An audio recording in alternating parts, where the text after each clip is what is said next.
Oke, assalamualaikum warahmatullahi wabarakatuh. Innal hamdalillah nahmaduhu wa nasta'inuhu wa nastaghfiruh wa na'udzu billahi min syururi anfusina wa min sayyiati a'malina. May yahdihillahu fala mudilla lahu wa may yudlil fala hadiya lahu.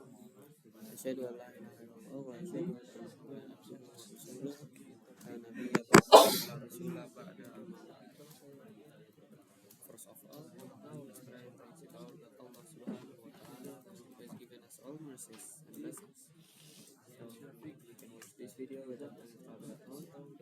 Secondly, may peace and salutation always be given to our beloved Prophet Muhammad sallallahu alaihi wasallam, who has guided us from the darkness to the brightness, from stupidity to the cleverness, from jahiliyah ila Islamnya ila. Jadi pada kesempatan kali ini saya akan menjabarkan atau merangkum dari video yang telah saya tonton. Dalam video tersebut, pengajar yang memberikan penjelasan adalah Ustadz Abdul Roy MA. Video ini merupakan bagian dari seri silsilah beriman kepada kitab-kitab Allah. Oke, sebelumnya perkenalkan, nama saya Ardi Sandiaga. Saya biasa dipanggil Ardi.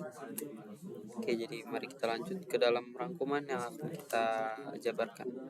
Silsilah beriman kepada kitab-kitab Allah. Berikut adalah rangkuman isi video beserta dalil-dalil yang dijabarkan. Oke, rangkuman cara beriman kepada kitab Allah. Ustadz Abdullah Roy menjelaskan bahwa beriman kepada kitab-kitab Allah mencakup 4 perkara. Pertama, mengimani bahwa kitab-kitab tersebut benar turunnya dari Allah. Kedua, mengimani nama-nama kitab yang kita ketahui.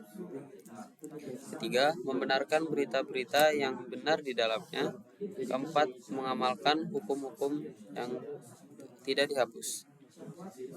Setelah itu, ada beberapa hadis yang disampaikan dalam video tersebut agar kita lebih mengetahui dan agar kita lebih baik memahami dari video tersebut. Mari kita bacakan. Mari saya bacakan hadis-hadisnya agar kita lebih tahu dan lebih ingin untuk menjalankan dari silsilah beriman kepada kitab-kitab Allah ini, agar kita mempercayai bahwa informasi yang saya jabarkan ini betul adanya. Penyebutan kitab-kitab secara spesifik. Ini hadis pertama. Dijelaskan mengenai Taurat yang diturunkan kepada Nabi Musa, Injil kepada Nabi Isa, Zabur kepada Nabi Daud, dan Al-Quran kepada Nabi Muhammad. Fungsi Al-Quran sebagai muhaimin disebutkan bahwa Al-Quran adalah muhaimin atau saksi, penjaga, dan pemutus atas kitab-kitab sebelumnya. Hal ini merujuk pada Quran surah Al-Maidah ayat 48. Setelah itu ada hadis tentang berita ahli kitab. Ustadz mengingatkan sikap Muslim terhadap berita dari ahli kitab Yahudi dan Nasrani berdasarkan sabda Rasulullah SAW. Janganlah kalian membenarkan ahli kitab dan jangan pula kalian mendustakan mereka. Tetapi katakanlah, kami beriman kepada Allah dan apa yang diturunkan kepada kami.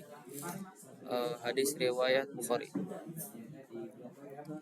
Itu kewajiban untuk mengikuti Al-Quran. Jadi sebagai Muslim kita harus mengimani Al-Quran sebagai